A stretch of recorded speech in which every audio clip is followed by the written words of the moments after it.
Hello friends, मैं विकास आप सभी का स्वागत करता हूं आप सबके अपने यूट्यूब चैनल वीसीएल एजुकेशन में। आई होप कि आप सब अच्छे होंगे और जो भी प्रिपरेशन कर रहे होंगे बहुत ही अच्छी तरीके से कर रहे होंगे।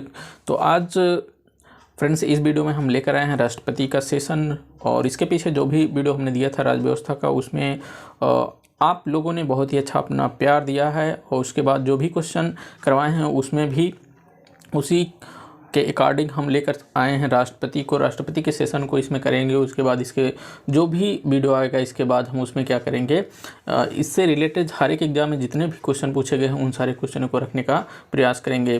तो फ्रेंड्स, इसमें राष्ट्रपति से रिलेटेड क्या क्या पढ़ना है, इसमें राष्ट्रपति से का जितने भी आर्टिकल हैं, राष्ट्रपति से संबंधित जितने भी आर्टिकल हैं उन चीज़ों को पढ़ेंगे। उसके बाद पढ़ेंगे राष्ट्रपति का निर्वाचन कैसे होता है, और उसके बाद पढ़ेंगे राष्ट्रपति को निर्वाचित करने वाले कौन कौन होते हैं, और उसके बाद पढ़ेंगे राष्ट्रपति की कार्यों, उनकी योग्यता राष्ट्रपति की क्या होती है, कार्य को क्या क्या कार्य होते हैं, उनकी शक्तियाँ क्या क्या होती हैं, और उसके बाद राष्ट्रपति के ऊपर महाभियोग लगाकर कैसे उनको हटाया जा सकता है।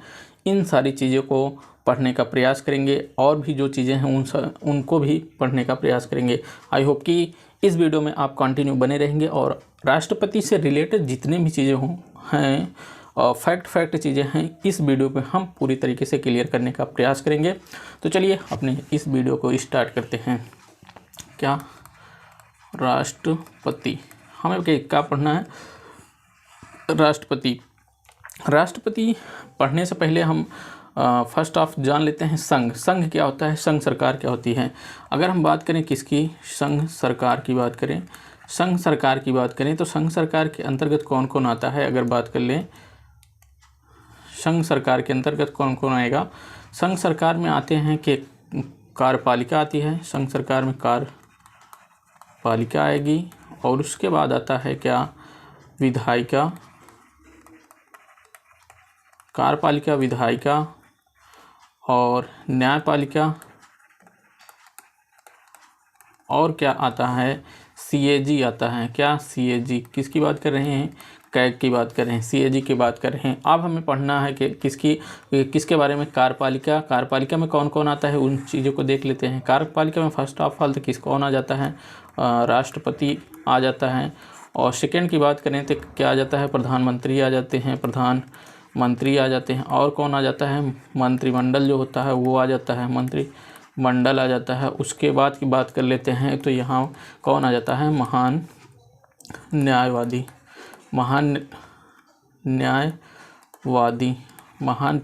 न्यायवादी किसमें आ जाते हैं, कार्यपालिका के अंतर्गत। तो इसमें हमने क्या देख लिया, संघ सरकार के अंतर्गत कौन कौन आते हैं, कार्यपालिका आती है, विधायिका आती है, न्यायपालिका और सीएजी आता है। और हमें पढ़ना क्या है, राष्ट्रपति के बारे में पढ़ना है। तो राष्ट्रपति किसके अंतर्गत आता है, कार्यपालिका के अंतर्गत। इसका मतलब कि संघ सरकार में जो कार्यपालिका होती है, कार्यपालिका में कौन कौन होते हैं, कार्यपालिका में होते हैं राष्ट्रपति, प्रधानमंत्री और मंत्रिमंडल जो होता है, और महान न्यायवादी जो होते हैं। ये सब किसके अंतर्गत आते हैं, संघ की कार्यपालिका के अंतर्गत आते हैं। किसके अंदर, संघ की कार्यपालिका के अंतर्गत आते हैं। कौन कौन, राष्ट्रपति, प्रधानमंत्री, मंत्रिमंडल और महान न्यायवादी। आई होप कि आप सबको ये चीज़ें क्लियर हो गई होंगी। और हम इस वीडियो में कौन सी चीज़ें देखने वाले हैं, राष्ट्रपति के बारे में, किसकी, राष्ट्रपति के बारे में देखेंगे। तो चलिए आगे चलते हैं। हम आगे चलते हैं। इसमें क्या पढ़ना है हमको, राष्ट्रपति के बारे में पढ़ना है। राष्ट्रपति के बारे में पढ़ने से पहले हम इनके आर्टिकल को जानेंगे। और राष्ट्रपति कौन होता है, राष्ट्रपति पहली बात तो कौन होता है, हमारे भारत का प्रथम नागरिक राष्ट्रपति होता है। वो राष्ट्रपति एक ऐसा प्रतीक है जो भारत की अखंडता, एकता और अखंडता को बनाए रखने का प्रतीक होता है। तो ये सारी चीज़ें हैं। तो इसके बाद पहली बात तो हम जान लेते हैं राष्ट्रपति से रिलेटेड जो भी आर्टिकल हैं उन सारी चीज़ों के देख लेते हैं। और बात करेंगे फर्स्ट आर्टिकल 52 की बात करेंगे। तो आर्टिकल 52 कहता है कि भारत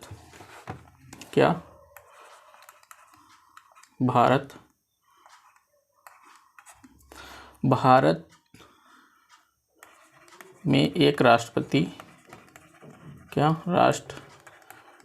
होगा। आर्टिकल 52 2 क्या कहता है कि भारत में कौन होगा, एक राष्ट्रपति होगा। उसके बाद आर्टिकल 53 क्या कहता है, जो संघ की कार्यपालिका, अभी हम कार्यपालिका के बारे में बता दिए हैं। उसके बाद इसमें बात करेंगे कि संघ की जो कार्यपालिका होती है उसकी जो कार्य शक्तियाँ होती हैं वो आर्टिकल 53 में रखा गया है। संघ की कार्यपालिका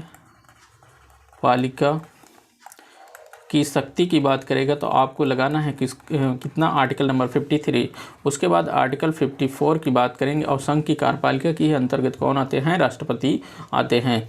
और 54 की बात करेंगे तो 54 क्या कहता है कि निर्वाचन मंडल की बात करता है, किसका, निर्वाचन मंडल की बात करता है, निर्वाचन मंडल की बात करता है कौन, निर्वाचन मंडल की बात करता है। और आर्टिकल 55 क्या कहता है, ये क्या कहता है, निर्वाचन की रीतियों की बात करता है, किसके निर्वाचन की, राष्ट्रपति के निर्वाचन की रीतियों की बात, निर्वाचन की रीतियों की रीत के बारे में बात करता है। इतना ही कर लेते हैं, किसके रीति निर्वाचन के लिए, राष्ट्रपति के निर्वाचन के लिए रीत के बारे में बताता है। उसके बाद आर्टिकल 55 की बात कर ले 56 की बात कर लें तो आर्टिकल 56 क्या कहता है, राष्ट्रपति की पदावधि क्या होनी चाहिए, मतलब राष्ट्रपति के कार्यकाल क्या होना चाहिए, वो सारी चीज़ें डिसाइड करता है कौन, आर्टिकल 56, राष्ट्रपति के पदावधि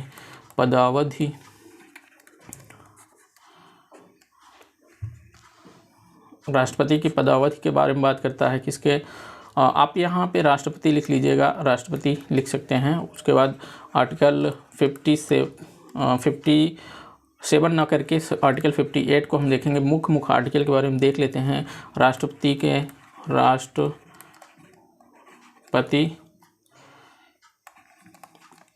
की आहारता के बारे में बात करता है। उसके बाद हम अगर देख लें कौन से आर्टिकल किसका, उसके बाद हम आर्टिकल देख लेते हैं।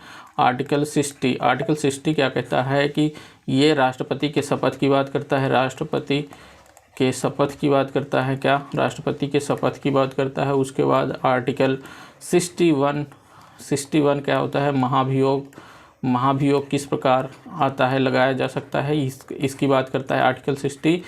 उसके बाद हम बात करें आर्टिकल 62 में जो रिक्त पद होगा उसको भरने की जो प्रणाली जो कैसा होगा, रिक्त पद जो होता है उसको कैसे भरा जाए, उन सब चीज़ों के बारे में बात करता है आर्टिकल 62। कौन, आर्टिकल 62। आई होप कि ये सारी चीज़ें आर्टिकल आपको क्लियर होंगी। फिर से देख लेते हैं आर्टिकल 52 क्या कहता है। आर्टिकल 52 कहता है भारत का एक राष्ट्रपति होगा, क्या, भारत का एक राष्ट्रपति होगा कौन, आर्टिकल 52 कहता है। आर्टिकल 53 क्या कहता है कि संघ कार्यपालिका जो होगी, जो संघ की कार्यपालिका होगी उसकी जो शक्ति क्या होगी, वो आर्टिकल 53 के अंतर्गत बात होती है। और उसके बाद हम बात कर लें तो आर्टिकल 54 क्या कहता है कि निर्वाचन मंडल राष्ट्रपति निर्वाचित करने के लिए कौन राष्ट्रपति को निर्वाचित करने में शामिल हो सकते हैं, उन सारी चीज़ों की बात कौन करता है, आर्टिकल 54। जो पद्धति होती है, जो रीतियां होती हैं, विधियां किस प्रकार से होगा, वो सारी चीज़ें बात करता है निर्वाचन की रीतियां, मतलब आर्टिकल 55। आर्टिकल 55 क्या, निर्वाचन की रीतियाँ, उसकी कौन सी विधि होगी राष्ट्रपति के निर्वाचित करने की, वो सारी चीज़ें बात करता है आर्टिकल 55। और उसके 56 क्या कहता है कि पदावधि कितनी होनी चाहिए, मतलब उसका कार्यकाल कितना होना चाहिए, कितने समय तक, वो सारी चीज़ें डिसाइड करता है कौन, आर्टिकल 56। और उसके बाद हम बात कर लें आर्टिकल 58 की। आर्टिकल 58 क्या होता है, ये कहता है कि राष्ट्रपति की आहारता क्या हो, योग्यता क्या हो, आहारता मतलब योग्यता क्या होनी चाहिए, वो चीज़ें डिसाइड करता है कौन, आर्टिकल 58।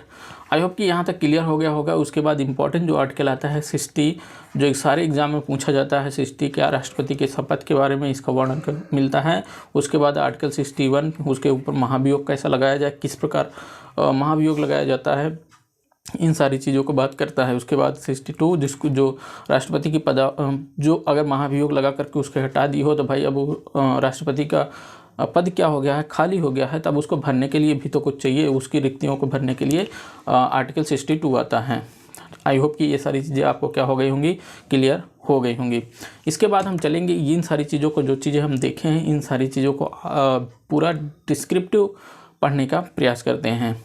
आई होप कि आपको ये सारी चीज़ें अच्छी तरीके से समझ में आई होंगी।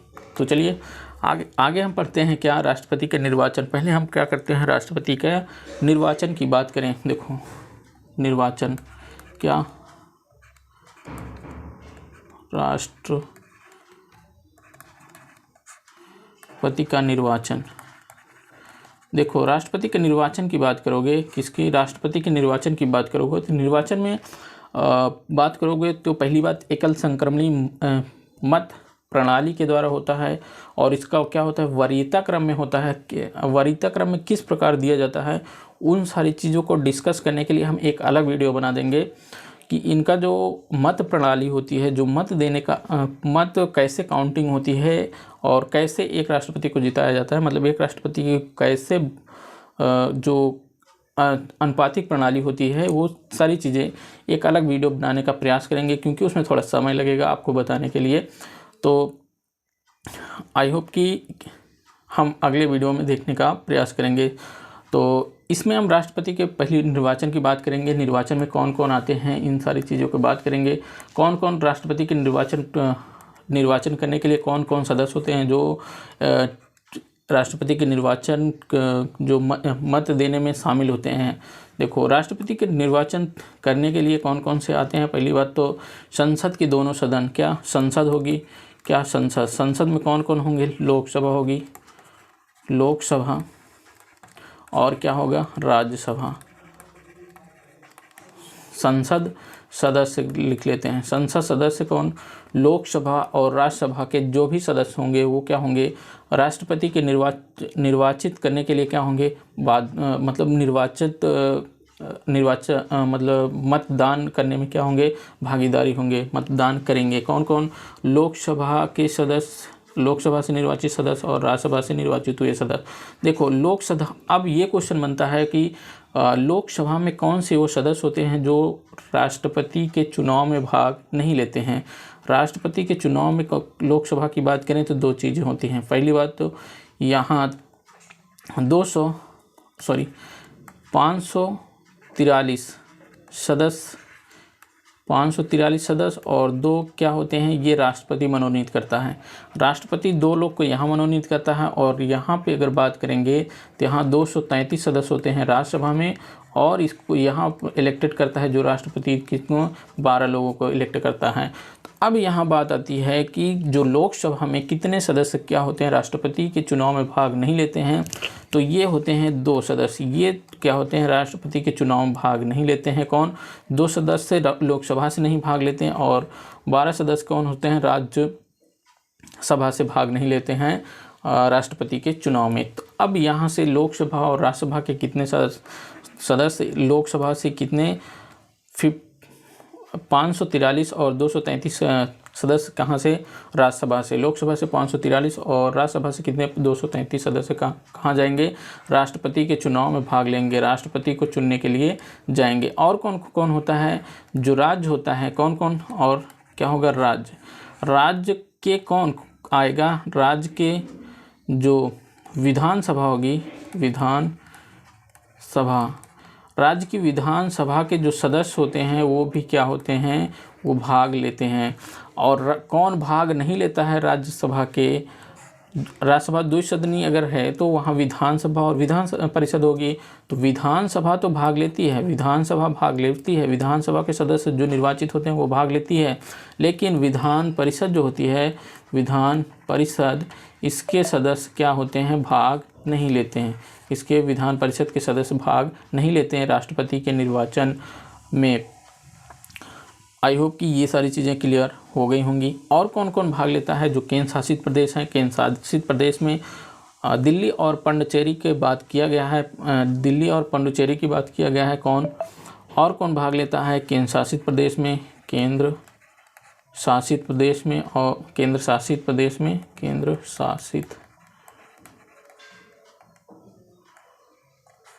शासित राज्य क्या होता है, दिल्ली और पुडुचेरी। दिल्ली और पुडुचेरी कहाँ, ये ही 2 राज्य हैं जो क्या करते हैं, राष्ट्रपति के चुनाव में राष्ट्रपति चुनने के लिए इनको रखा गया है। इनको कब रखा, पहले तो नहीं था, इनको जो 17वां संविधान 70वां संविधान संशोधन होता है 1992 को, इनको भी शामिल किया जाता है राष्ट्रपति चुनने के लिए। आई होप कि ये सारी चीज़ें क्लियर होती चल रही होंगी। आपको नहीं समझ में आया होगा तो फिर से हम बताने का प्रयास करते हैं कि राष्ट्रपति के निर्वाचन के लिए कौन कौन भाग लेता है। राष्ट्रपति के निर्वाचन के लिए कौन कौन भाग लेगा? संसद के सदस्य। संसद के सदस्य कौन? संसद के सदस्य कौन? फर्स्ट ऑफ ऑल तो पहले कौन आते हैं? संसद के सदस्य। संसद के सदस्य कौन कौन? लोकसभा और राज्यसभा के जितने भी सदस्य चुने गए होते हैं वो लेते हैं। लोकसभा के एक क्वेश्चन और, लोकसभा के कौन से सदस्य भाग नहीं लेते हैं राष्ट्रपति के चुनाव में? जो राष्ट्रपति के द्वारा मनोनीत किया जाता है 2 सदस्य, लोकसभा के 2 सदस्य क्या कहते हैं? राष्ट्रपति के चुनाव में भाग नहीं लेते हैं। राज्यसभा की यही बात करें तो 233 सदस्य क्या होते हैं? 233 सदस्य होते हैं जो राष्ट्रपति के चुनाव में भाग लेते हैं, लेकिन 12 सदस्य जो और होते हैं वो क्या होते हैं? राष्ट्रपति के चुनाव में भाग नहीं लेते हैं। आई होप कि ये लोकसभा और राज्यसभा से जितने सदस्य होंगे वो क्लियर हो गया होगा। 543 यहाँ से, 233 यहाँ से, ये क्या होंगे? राष्ट्रपति के चुनाव में भाग लेंगे। अब देखो, अब चलते हैं राज्यों से। राज्यों से कौन कौन व्यक्ति राष्ट्रपति के चुनाव में भाग ले सकते हैं? राज्यों से लेंगे कौन? राज्य से लेंगे, राज्य से विधानसभा के जो सदस्य होंगे, जो विधानसभा के सदस्य होंगे वो क्या होंगे? राष्ट्रपति के चुनाव में भाग लेंगे। उसके बाद राज्य के कौन से सदस्य भाग नहीं लेते हैं? जो विधान परिषद होगी, विधान परिषद के जो सदस्य होते हैं वो राष्ट्रपति के चुनाव में भाग नहीं लेते हैं। उसके बाद हम बात चलें कि जो केंद्र शासित प्रदेश हुए, दिल्ली और पुडुचेरी को भी राष्ट्रपति के चुनाव में भाग लेने की वरीयता को रखा गया है। ये कब इनको शामिल किया गया कि ये भी राष्ट्रपति के चुनाव में भाग ले सकते हैं? इनको जब 17वां संविधान संशोधन होता है, कब? 1992 को इनको शामिल किया जाता है कि ये भी राष्ट्रपति के चुनाव में क्या कर सकते हैं? भाग ले सकते हैं। क्या यहाँ पे इनके दिल्ली और पुडुचेरी के जो विधानसभा के सदस्य होंगे वो भी क्या करेंगे? राष्ट्रपति के चुनाव में भाग ले सकते हैं। आई होप कि यहाँ तक आपको क्लियर हो गया होगा। अच्छा, एक चीज़ हो गया कि एक चीज़ नहीं बताया कि यहाँ जो राष्ट्रपति का चुनाव हो रहा है, प्रत्यक्ष चुनाव नहीं हो रहा है, प्रत्यक्ष जनता के द्वारा प्रत्यक्ष चुनाव नहीं हो रहा है, यहाँ पर अप्रत्यक्ष चुनाव हो रहा है। मतलब जो जनता चुन करके जिन लोगों को भेजी हैं वो जा कर के राष्ट्रपति के चुनाव को मतलब राष्ट्रपति को चुन रहे हैं। राष्ट्रपति के पास क्या होती है? एक औपचारिक शक्तियाँ होती हैं और वास्तविक शक्तियाँ, जो वास्तविक शक्तियाँ होती हैं वो किसके पास होती हैं? प्रधानमंत्री के पास होती हैं। आई होप कि ये सारी चीज़ें क्लियर हो गई होंगी। इसके बाद हम और भी कुछ चीज़ें देखने का प्रयास करते हैं राष्ट्रपति से रिलेटेड। तो आगे चलते हैं, आगे देखने का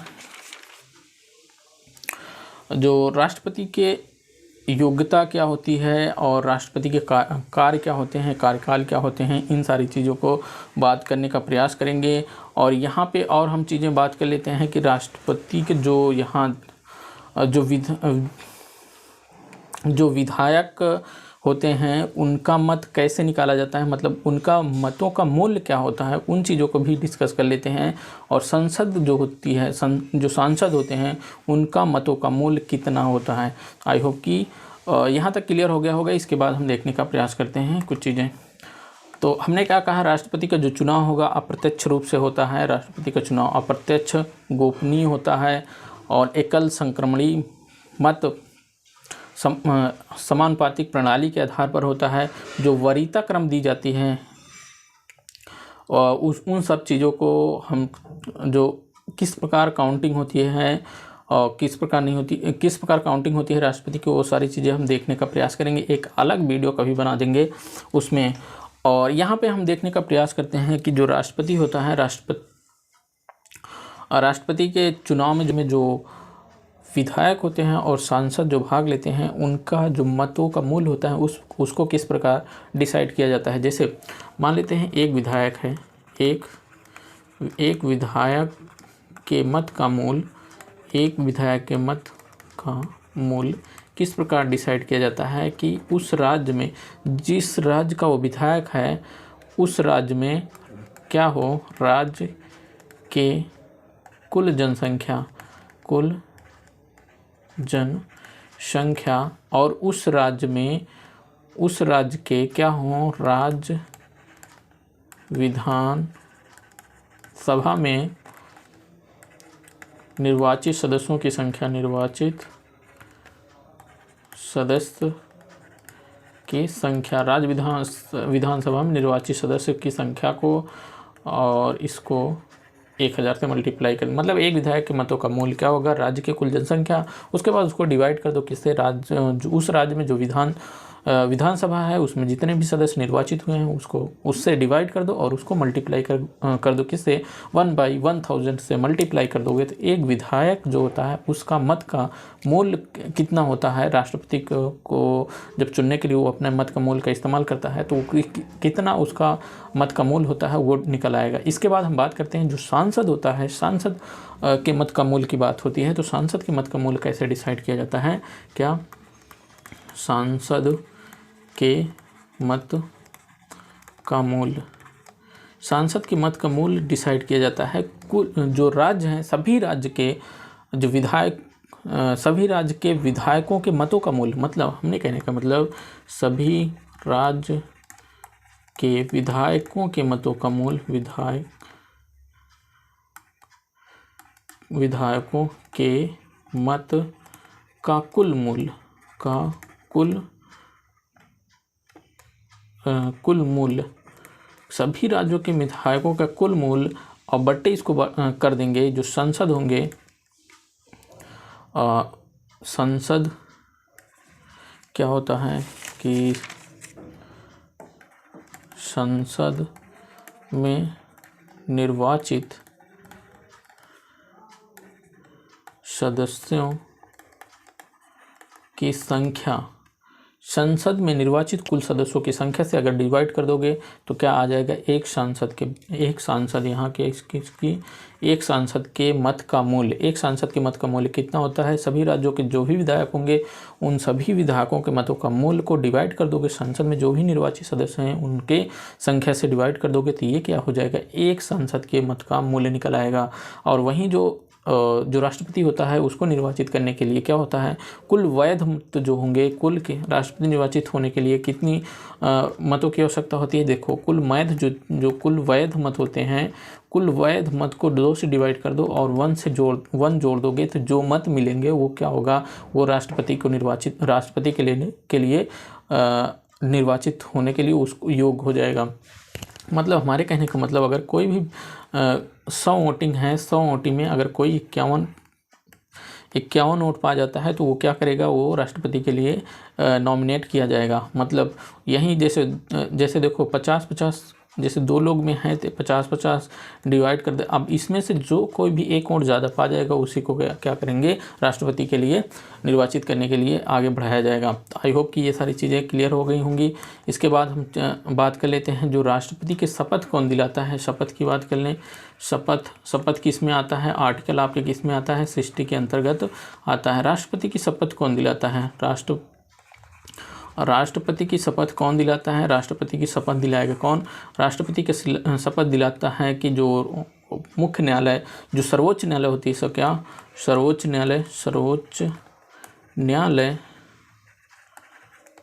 न्यायालय के मुख्य न्यायाधीश, सर्वोच्च न्यायालय के कौन, मुख्य न्यायाधीश सर्वोच्च न्यायालय के मुख्य न्यायाधीश क्या करते हैं, राष्ट्रपति को शपथ दिलाने का काम करते हैं। आई होप कि ये सारी चीज़ें क्लियर हो गई होंगी। उसके बाद हम बात करने वाले हैं, उसके बाद हम कौन सी चीज़ों को बात करेंगे, अब राष्ट्रपति के जो योग्यता होती है, शर्तें क्या होती हैं, उन चीज़ों को बात करने वाले हैं। तो राष्ट्रपति निर्वाचित होने के लिए योग्यता कितनी होनी चाहिए और शर्तें, योग्यता और शर्तें कितनी, योग्यता और शर्त, राष्ट्रपति के लिए राष्ट्रपति उम्मीदवार होने के लिए कौन कौन सी शर्तें होनी चाहिए उसकी बात करेंगे। और हम बात करेंगे किसकी, राष्ट्रपति की योग्यता की बात करेंगे। योग्यता हमने बताया कि राष्ट्रपति की जो अर्हता होती है उसको आर्टिकल 58 के अंतर्गत रखा गया है और आर्टिकल 58 के अंतर्गत उस राष्ट्रपति की योग्यता के बारे में बात करता है। तो योग्यता की बात करोगे तो फर्स्ट आता है क्या हो, भारत का नागरिक हो। सेकंड ऑफ क्या कहता है, सेकंड ये कहता है कि वो क्या हो कि भारत के नागरिक हो, 35 वर्ष की उम्र होनी चाहिए, 35 वर्ष की उम्र होनी चाहिए। थर्ड क्या कहता है कि लोकसभा निर्वाचित होने के लिए, लोकसभा सदस्य होने के लिए या लोकसभा निर्वाचित होने की योग्यता रखता हूँ, और लोकसभा निर्वाचित होने की योग्यता रखते हों। जरूरी नहीं को ये नहीं कहा गया है कि लोकसभा का सदस्य हो, लेकिन ये कहा गया है कि लोकसभा के सदस्य होने की क्या हो, उनके पास योग्यता हो। मान लेते हैं अगर कोई राष्ट्रपति ऐसा हो कि राज्यपाल हो, कोई राष्ट्रपति क्या हो कोई राज्यपाल के पद पर हो और वो राष्ट्रपति के उम्मीदवारी कर सकता है, मतलब वो उम्मीदवार हो सकता है, बिल्कुल हो सकता है। बिना वो राज्यपाल के पद को त्यागे वो राष्ट्रपति के चुनाव को लड़ सकता है। इसके लिए क्या होना चाहिए, जो इसकी शर्तें होनी चाहिए,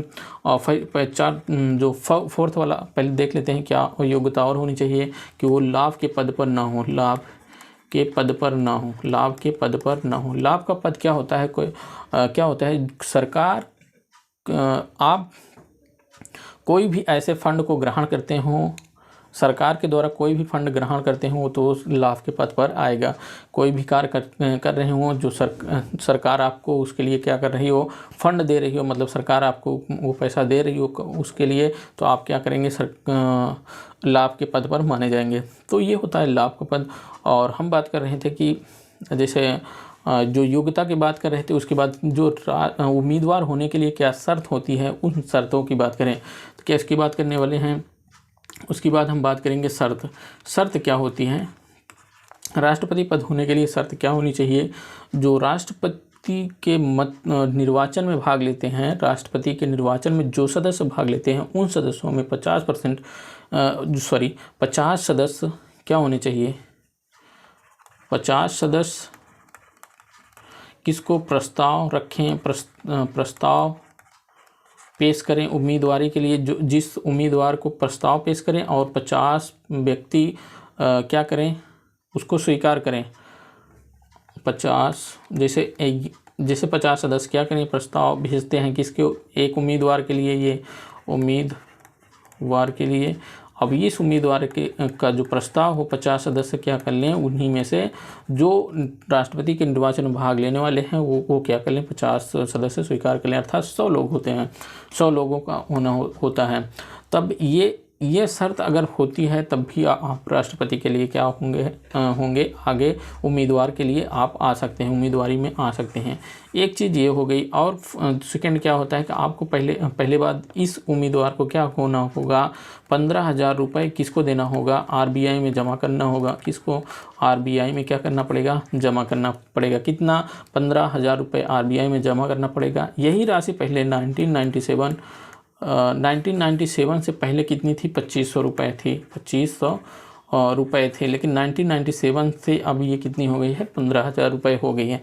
अगर जो भी उम्मीदवार राष्ट्रपति के लिए हैं, उम्मीदवार है, अगर ये कोई भी उम्मीदवार कुल मतों का 1/6 भाग नहीं प्राप्त कर पाता, 1/6 भाग नहीं प्राप्त कर पाता, तो उसका जो 15,000 रुपये है वो क्या कर लिया जाएगा, जब्त कर लिया जाएगा। उसको क्या कर लिया जाएगा, जब्त कर लिया जाएगा। आई होप कि यहाँ तक आपको क्लियर हो गया होगा। इसके बाद हम बात कर लें, अगर राष्ट्रपति के चुनाव में अगर कोई भी दिक्कत आती है, कोई भी प्रॉब्लम होती है, तो उसका कौन उसकी शिकायत कर सकता है, और उस मामले की जांच या उस मामले का फैसला किसके पास जाता है, वो जाता है सर्वोच्च न्यायालय के पास।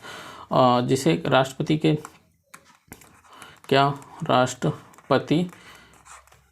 के चुनाव में विवाद, अगर विवाद होता है, राष्ट्रपति के चुनाव में अगर विवाद होता है तो ये कहाँ जाएगा, ये जाएगा सर्वोच्च न्यायालय के पास, सर्वोच्च न्यायालय के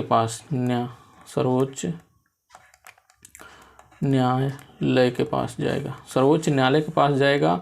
और ये क्या करेगा तब, और ये कौन लेकर जाएगा, जो राष्ट्रपति के निर्वाचन में भाग लिया हो, मतलब उसके 20 सदस्य हों, या जो राष्ट्रपति के उम्मीदवार हो, वो क्या कर सकता है, वो कहाँ जा सकता है, इसको जा सकता है कहाँ, सर्वोच्च न्यायालय में जाकर चुनौती दे सकता है इसके विवाद होने पर। अब देखो, अब ये विवाद होने पर ये व्यक्ति, यहाँ के जो उम्मीदवार हैं, कौन उम्मीदवार जो हार गया है, वो चला जाता है कहाँ, सर्वोच्च न्यायालय के पास। अब सर्वोच्च न्यायालय के पास ये जाता है, तब तक क्या कर दिया जाता है कि राष्ट्रपति को क्या कर दिया जाता है, शपथ या नियुक्ति दे दी जाती है, शपथ दिला जाता है या नियुक्ति की घोषणा की जाती है, नियुक्ति हो जाती है। जब तक सर्वोच्च न्यायालय का क्या निर्णय नहीं आ जाता, जैसे 4 या 5 महीने इसका निर्णय आते तक क्या हो जाती है, देरी हो जाती है, तब तक क्या करेगा राष्ट्रपति, ये क्या करेगा, कार्य कर रहा हो। अगर वो राष्ट्रपति नियुक्त होकर के कार्य कर रहा हो और फिर सर्वोच्च न्यायालय का निर्णय आता है कि ये क्या हो, अवैध घोषित कर दिया जाता है राष्ट्रपति को, मतलब अवैध, इनकी नियुक्ति क्या हो जाती है, अवैध घोषित कर दी जाती है। तब क्या होगा, राष्ट्रपति जितने भी 3-4 महीने में काम किया रहेगा वो अवैध नहीं घोषित किया जाता, मतलब वो अवैध नहीं होगा। क्या वो अवैध नहीं होगा, जो राष्ट्रपति के कार्य किया गया हो वो अवैध नहीं होगा। आई होप कि ये सारी चीज़ें क्लियर हो गई होंगी। इसके बाद हम बात करते हैं जो राष्ट्रपति के महाभियोग कैसे लगाया जाता है उसकी बात कर लेते हैं। राष्ट्रपति के ऊपर महाभियोग की बात करें, महाभियोग, राष्ट्रपति के ऊपर महाभियोग की स्थिति कैसे होती है। महाभियोग जैसे ये लोकसभा है, लोकसभा क्या है, लोकसभा और राज्यसभा। महाभियोग प्रस्ताव जो है लोकसभा या राज्यसभा में किसी भी एक संसद के किसी भी एक सदन में लाया जाता है। और लोकसभा हो चाहे राज्यसभा हो, किसी भी एक सदन में लाया जाएगा। कैसे, पहली बात तो 14 दिन पहले क्या होगा, 14 दिन पहले राष्ट्रपति को क्या होगा, राष्ट्रपति को सूचना देनी पड़ेगी कि हम आपके खिलाफ क्या ला रहे हैं, महाभियोग ला रहे हैं। अच्छा, महाभियोग राष्ट्रपति को हटाने के लिए क्यों लाओगे, अगर राष्ट्रपति क्या कर रहा हो, संविधान के मूल्यों का उल्लंघन कर रहा हो, जो संविधान का उल्लंघन कर रहा हो, लेकिन संविधान में एक चीज़ ये नहीं कही गई है कि जो राष्ट्रपति होगा या कोई भी होगा, संविधान को उल्लंघन किस चीज़ को माना जाएगा। तो लेकिन यहाँ एक बात कही गई है कि राष्ट्रपति अगर संविधान के मूल्यों का उल्लंघन अर्थात संविधान का उल्लंघन कर रहा हो तो उसके खिलाफ क्या होगा, महाभियोग प्रस्ताव ला सकते हैं। और लाएं कहाँ, लोकसभा या राज्यसभा के किसी भी एक सदन में ला सकते हैं। और लाने के पहले 14 दिन पहले क्या होगा, राष्ट्रपति को क्या होना होगा कि उसे सूचना देनी पड़ेगी। अब इसे आप 14 दिन पहले सूचना देंगे, उसके बाद क्या करेंगे, किसी भी एक सदन में लाएंगे प्रस्ताव, महाभियोग प्रस्ताव। मान लेते हैं लोकसभा में आप लेकर आते हैं। अब अच्छा, ये जो 14 दिन पहले आप 14 दिन पहले जो प्रस्ताव आप लेकर गए हैं, जो सूचना दे रहे हैं, जो इसमें लोकसभा या राज्यसभा के जो भी सदस्य हैं, जिस सदन में आप लाना चाहते हैं महाभियोग, जैसे लोकसभा में लाना चाहते हैं, तो इसके एक चौथाई सदस्य क्या होना चाहिए, इस पर हस्ताक्षर होने चाहिए। तब आप इसको राष्ट्रपति के पास भेजेंगे, 14 दिन पहले भेजेंगे कि हम आपके खिलाफ क्या लाने वाले हैं, महाभियोग लाने वाले हैं, उनको सूचना देंगे। तो उसके बाद आप मान लेते हैं कि लोकसभा में लेकर आते हैं। लोकसभा में अगर ये 2/3 बहुमत के द्वारा आप क्या कर ले जाते हैं, पास कर ले जाते हैं, तब इसकी जांच के लिए क्या भेजा जाएगा, इसकी जांच के लिए भेजा जाएगा कहाँ, राज्यसभा में ये प्रस्ताव राज्यसभा में जब जाएगा तो यहाँ भी अगर 2/3 बहुमत से पास हो जाता है, 2/3 बहुमत से अगर पास हो जाता है तो उसी दिन से, जिस दिन से पास हो जाएगा उसी दिन से क्या होगा, राष्ट्रपति को अपने पद से हटना पड़ेगा या राष्ट्रपति को अपने पद से इस्तीफा देना पड़ेगा। आई होप कि ये सारी चीज़ें आपको क्लियर हो गई होंगी। इसके बाद हम जो राष्ट्रपति से रिलेटेड है, उनकी शक्तियां हैं, उनके जो भी शक्तियां हैं राष्ट्रपति के, उन सारी शक्तियों की बात कर लेते हैं।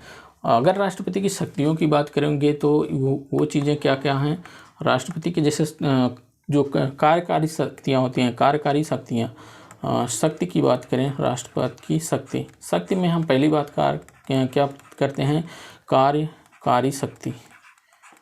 राष्ट्रपति की कार्यकारी शक्ति क्या होती है, इनकी जो कार्यकारी शक्ति होती है वो होती है क्या, ये प्रधानमंत्री के फर्स्ट ऑफ क्या के प्रधानमंत्री की नियुक्ति कर सकते हैं, महान न्यायवादी जो होते हैं उनकी नियुक्ति कर सकते हैं, करता है। और क्या होता है कि जो जो लोक सेवा आयोग की नियुक्ति करता है, ओबीसी आयोग की नियुक्ति कर सकता है। किसी भी क्षेत्र के कोई भी क्षेत्र को अनुसूचित क्षेत्र घोषित कर सकता है। भारत के नियंत्रक महालेखा परीक्षक की नियुक्ति करता है, राज्यपाल की नियुक्ति करता है, उच्च न्यायालय के मुख्य न्यायाधीश की नियुक्ति करता है, उच्चतम न्यायालय के मुख्य न्यायाधीश की नियुक्ति करता है। ये सारी चीज़ें इनकी नियुक्तियों की शक्तियाँ अर्थात कार्यकारी शक्तियाँ इनके अंतर्गत आती हैं। इसके बाद हम बात कर लें, अगर विधायी शक्तियों की बात करें किसकी, अगर हम बात कर लेते हैं किसकी, विधायी शक्तियाँ क्या होती हैं इनकी।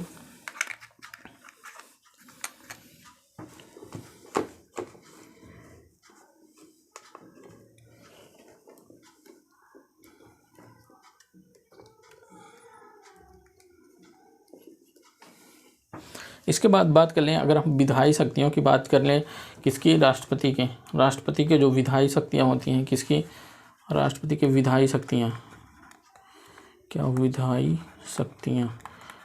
विधायी शक्ति की बात करोगे तो राष्ट्रपति जो विधायी शक्तियाँ क्या होती हैं, ये पहली बात तो संसद के अधिवेशन बुला सकता है और संसद का अधिवेशन बुला सकता है। लोकसभा का जो भी अधिवेशन होता है उसको भी बुला सकता है। मतलब संसद में लोकसभा का अधिवेशन बुला सकता है, या मतलब लोकसभा को भंग भी कर सकता है। और संसद के जो भी संसद का जो है संयुक्त अधिवेशन बुला सकता है। उसकी अध्यक्षता कौन करेगा, उसका लोकसभा स्पीकर जो होता है उसकी अध्यक्षता करेगा। मतलब संसद का संयुक्त अधिवेशन बुलाने पर किसको कौन अध्यक्षता करेगा, वही लोकसभा के स्पीकर जो होगा वही उसकी अध्यक्षता करेगा। और जो भी संसद के दोनों भी सदनों का अभिभाषण होता है वो भी इनके विधायी शक्ति के अंतर्गत आता है। मतलब संसद के दोनों सदन में इनका क्या होगा, अभिभाषण होगा। और संसद जो भी कोई भी कानून पारित करती है तो उसका कानूनी रूप लेने के लिए पहली बात तो वो किसके पास भेजा जाता है, वो राष्ट्रपति के पास भेजा जाएगा। और राष्ट्रपति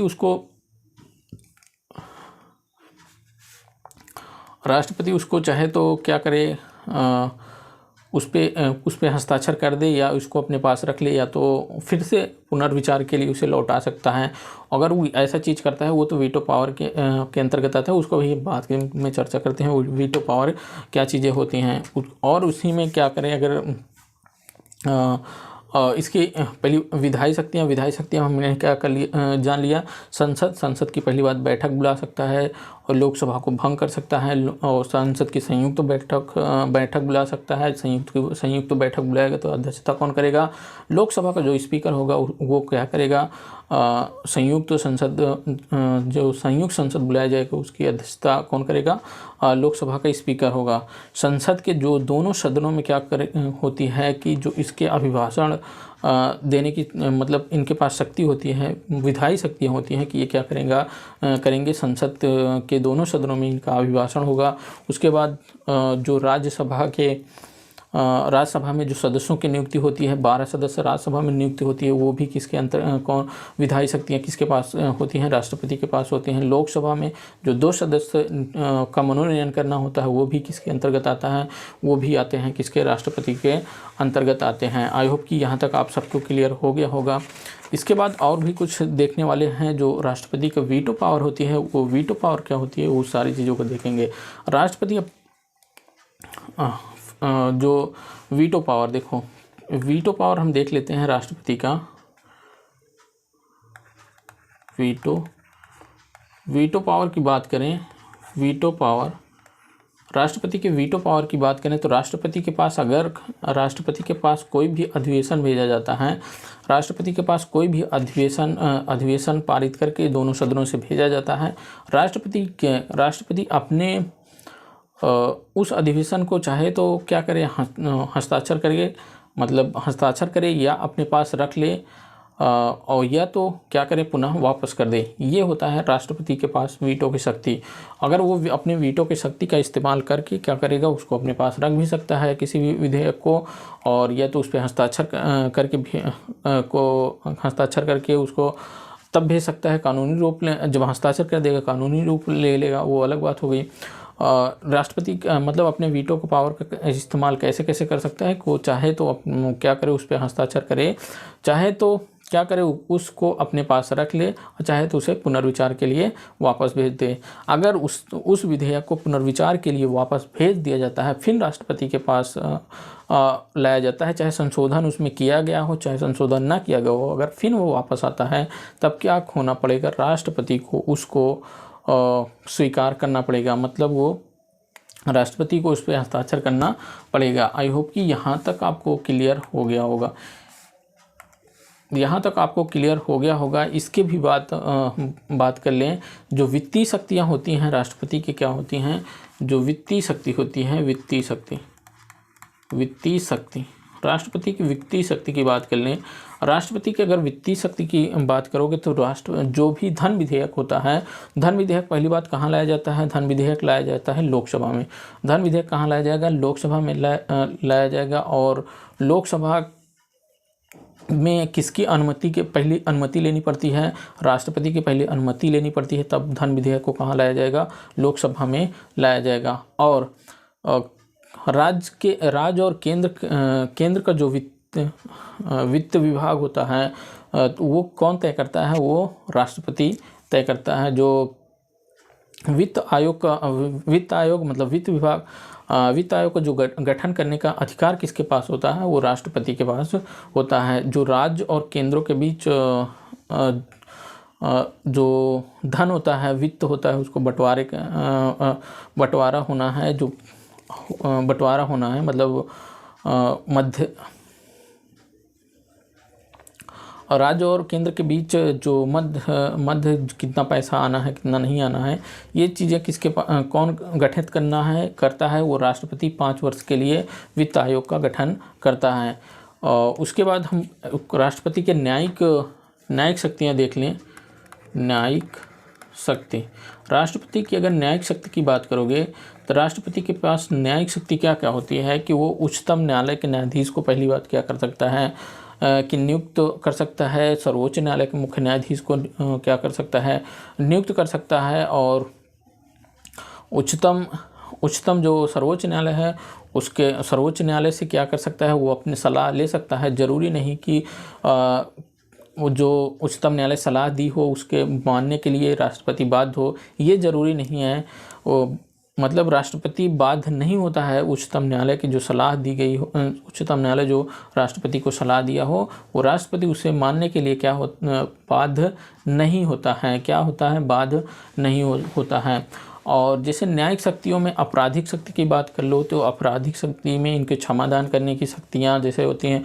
कोई भी व्यक्ति हो, अगर वो क्या हो सकता है, उसको न्यायालय क्या की हो कि उसे मृत्यु दंड की सज़ा दी गई हो, तो वो राष्ट्रपति उसे क्षमादान दे सकता है, मतलब क्षमा कर सकता है कि उसकी जो कठोर दंड दिया गया है, जो मृत्यु दंड दिया गया है, उसको कठोर कारावास में बदल सकता है। मतलब कि मृत्यु दंड को वो आजीवन कारावास के रूप में बदल सकता है। और यदि किसी भी व्यक्ति को कठोर दंड दिया गया है तो उसको क्षमा भी कर सकता है, उसका मतलब कि ये कर सकता है कि उसके दंड को ख़त्म भी कर सकता है। ये राष्ट्रपति के अंतर्गत आता है। आई होप कि ये सारी चीज़ें आपको जो क्षमादान करने की शक्ति होती है राष्ट्रपति के अंदर, वो भी आप समझ गए होंगे। और राष्ट्रपति की न्यायिक शक्तियाँ क्या होती हैं, राष्ट्रपति की जो विधायी शक्तियाँ क्या होती हैं, राष्ट्रपति की कार्यकारी शक्तियाँ क्या होती हैं, ये सारी चीज़ें आप समझ गए होंगे। इसके बाद हम सैन्य शक्ति की बात कर लें। क्या सैन्य शक्ति की बात कर लें, सैन्य शक्ति की बात कर लें, किसकी, सैन्य शक्ति की बात कर लें। अगर राष्ट्रपति की सैन्य शक्ति की बात करोगे तो इसमें क्या होता है, सैन्य शक्ति तीनों सेना, थल सेना, जल सेना और वायु सेना के जो प्रमुख जो किसके अंदर आती है? ये आती है राष्ट्रपति के अंदर। सैन्य शक्तियाँ मतलब थल सेना, वायुसेना और जल सेना की जो भी शक्तियाँ होती हैं वो किसमें? राष्ट्रपति के अंदर निहित होती हैं। और इनके जो प्रमुख होते हैं, थल सेना का प्रमुख, जल सेना का प्रमुख और वायुसेना का जो भी प्रमुख होता है वो राष्ट्रपति क्या करता है? उनको नियुक्त करता है। आई होप कि यहाँ तक आपको क्लियर हो गया होगा। इसके बाद और क्या होता है राष्ट्रपति के पास? ये होता है कि वो क्या करे, किसी भी देश से क्या हो, युद्ध कब चालू होगा, कब ख़त्म होगा, ये कौन डिसाइड करता है? ये राष्ट्रपति डिसाइड करता है। लेकिन ये डिसाइड राष्ट्रपति के ही ऊपर नहीं होता, इसमें संसद की अनुमति होती है, तभी राष्ट्रपति इसके कार्यकाल जो है इस पे काम करता है, मतलब वो घोषित करता है। जब संसद उसे कहती है तभी ये होता है। और सैन्य शक्ति हम देख लिए। इसके बाद आपातकालीन शक्ति जो होती है, क्या? आपातकालीन शक्ति। आपातकालीन शक्ति क्या होती है? आपातकालीन शक्ति में हम देख लेते हैं कितनी आर्टिकल देखेंगे। आर्टिकल 352 जो होता है, इसके अंतर्गत क्या होता है? राष्ट्रीय आपातकाल होता है। आर्टिकल क्या? राष्ट्रीय आपातकाल, राष्ट्रीय आपातकाल। और उसके बाद हम देखेंगे आर्टिकल कितना? आर्टिकल 356 की बात करेंगे, जो आता है कि राष्ट्रपति शासन, राष्ट्रपति शासन। और उसके बाद हम देखेंगे आर्टिकल 360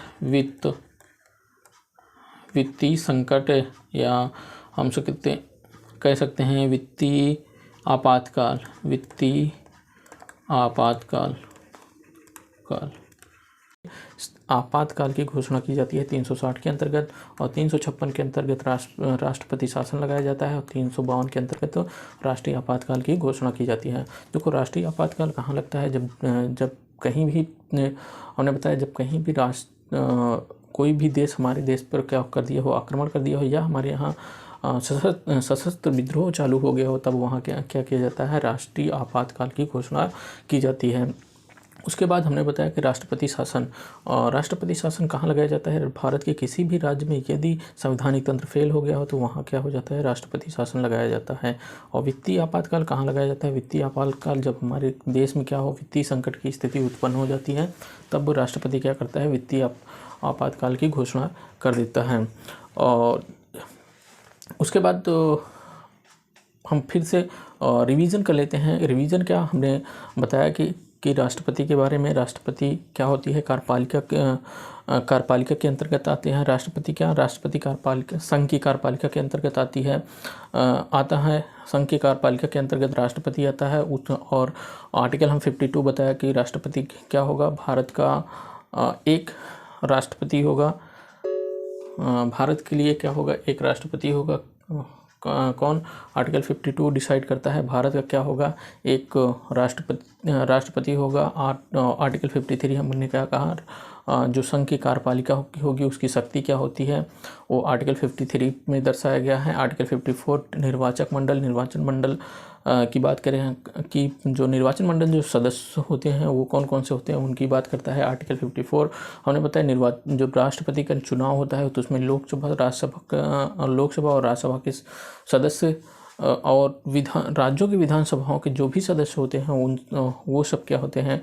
राष्ट्रपति के निर्वाचन के लिए भाग लेते हैं। हमने बताया कि लोकसभा और राज्यसभा, देखो लोकसभा में जो एंग्लो इंडियन होते हैं 2 राष्ट्रपति जिसे मनोनीत करता है वो राष्ट्रपति के मतदान में भाग नहीं लेते हैं। और हमने बताया कि राज्यसभा में जो 12 सदस्यों का जो कला साहित्य और जो समाज सेवी होते हैं उनको नियुक्त किया करता है राष्ट्रपति, तो वो भी राष्ट्रपति के जो चुनाव होता है उसमें भाग नहीं लेते हैं। राज्य में कौन कौन नहीं भाग लेते हैं? राज्य में जो विधान परिषद होती है वो राष्ट्रपति के चुनाव में भाग नहीं लेता है। और वहीं पे केंद्र शासित प्रदेश भाग नहीं लेते हैं। 2 केंद्र शासित प्रदेश जैसे कि दिल्ली और पुडुचेरी को शामिल कर लिया गया है। उनको मतलब कि उनको 70वां संविधान संशोधन 1992 करके उनको क्या कर लिया गया है कि उनको भी अधिकार दे दिया गया है कि क्या कर सकते हैं, वो राष्ट्रपति के चुनाव में भाग ले सकते हैं। आई होप कि यहाँ तक क्लियर हो गया। आर्टिकल 55 क्या कहता है कि ये जो राष्ट्रपति के निर्वाचन की रीतियाँ विधियाँ क्या होनी चाहिए उनकी बात करता है। तो आर्टिकल फिर पहली बात और उसके बाद फिर क्या करता है राष्ट्रपति के 56 क्या कहता है राष्ट्रपति के जो कार्यकाल होता है उसकी बात करता है। राष्ट्रपति का कार्यकाल का कितना होता है, राष्ट्रपति का कार्यकाल होता है 5 वर्ष के लिए, 5 वर्ष के लिए होता है। और क्या होता है कि राष्ट्रपति अपने पद पर तब तक बना रहेगा जब तक कि दूसरा राष्ट्रपति क्या कर रहे कि अपने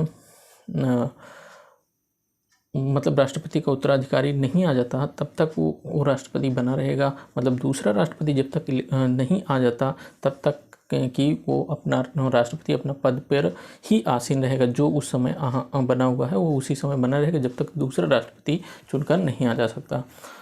उसके बाद आर्टिकल 58 की बात करते हैं। राष्ट्रपति की अर्हता जो योग्यता होती है उसकी बात किए थे हमने।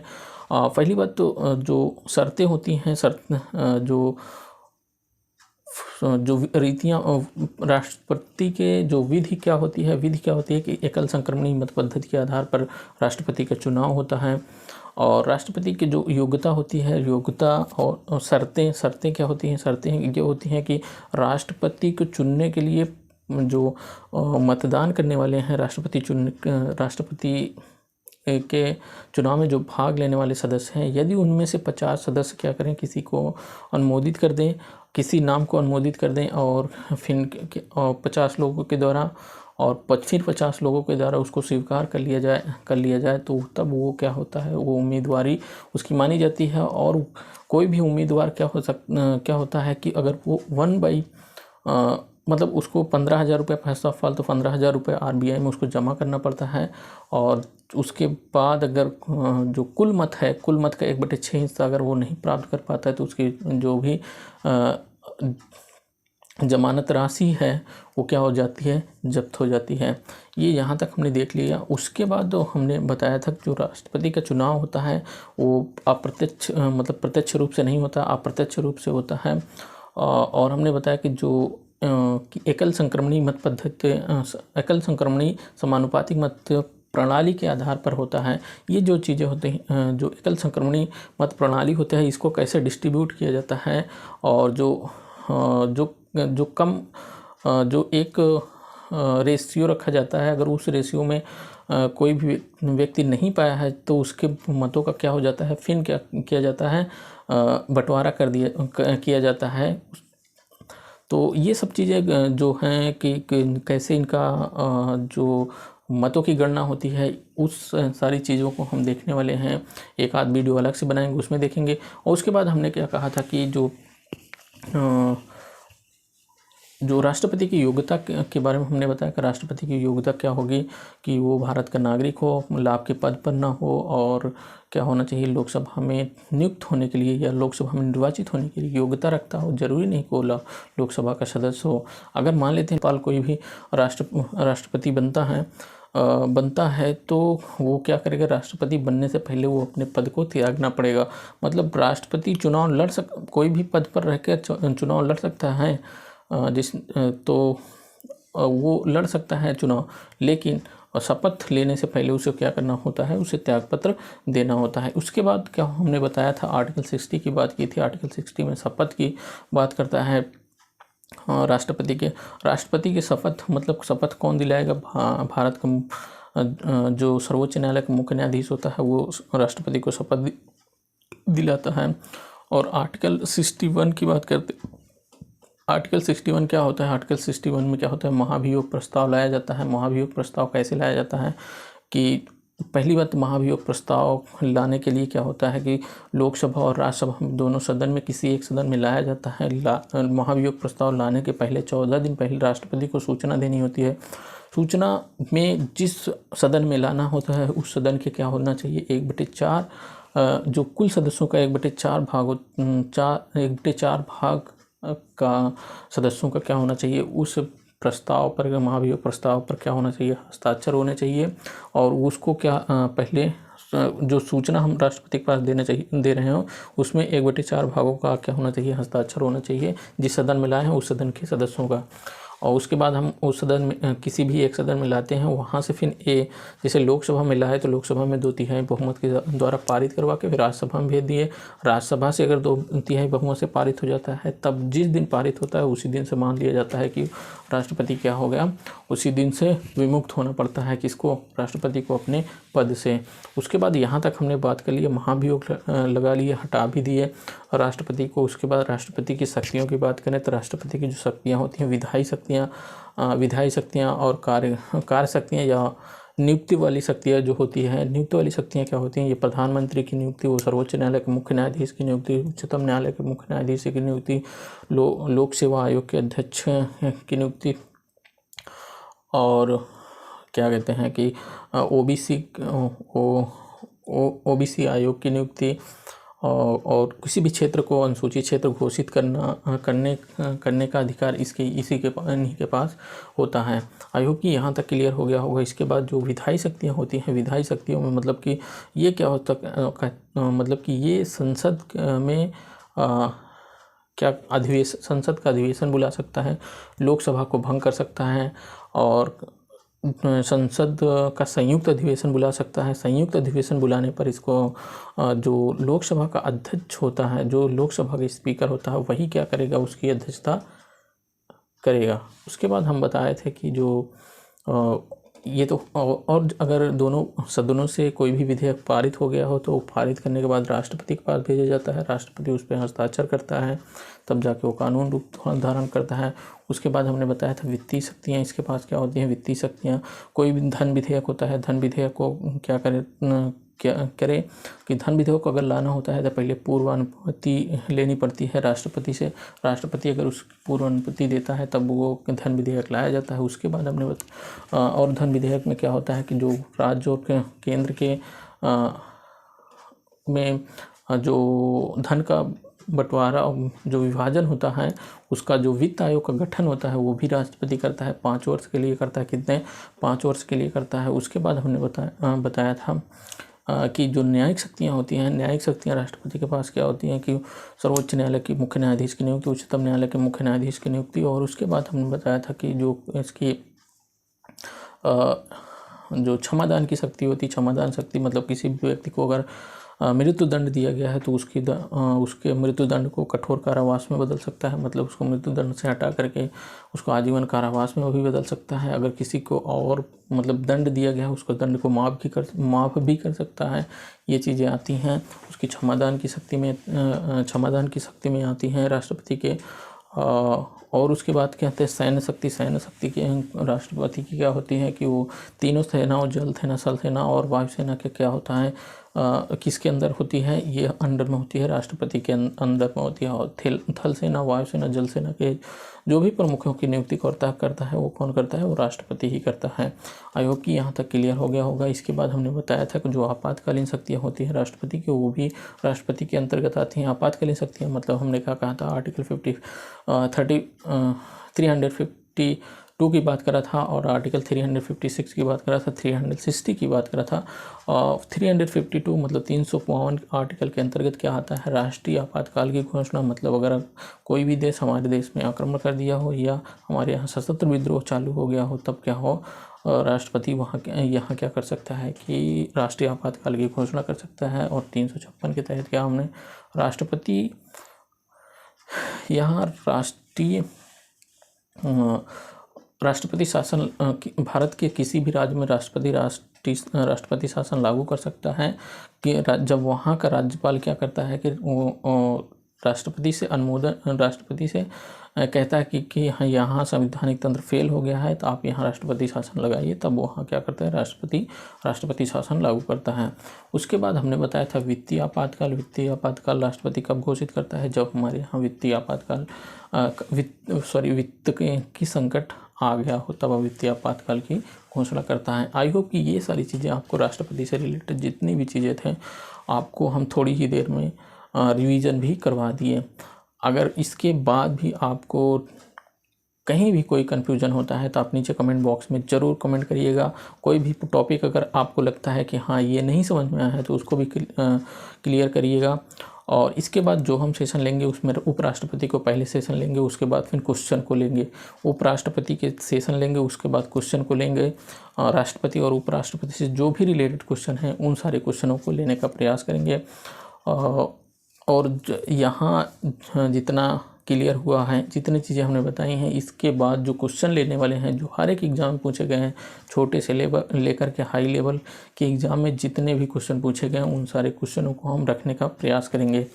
और जितना है कि आप किसी भी एग्ज़ाम देने जाएंगे राष्ट्रपति से कोई भी एक ऐसा क्वेश्चन नहीं है जो आपको यहाँ से ना मिले। तो हमारे ही सेशन से आपको हर एक एग्ज़ाम में क्वेश्चन मिल जाएगा। आई होप कि आपको ये सेशन पसंद आया होगा और इसके अगले वाले सेशन में आप ज़रूर मिलिएगा। तो चलिए इस सेशन में इतना ही, अगले सेशन में फिर मिलते हैं, तब तक के लिए जय हिंद।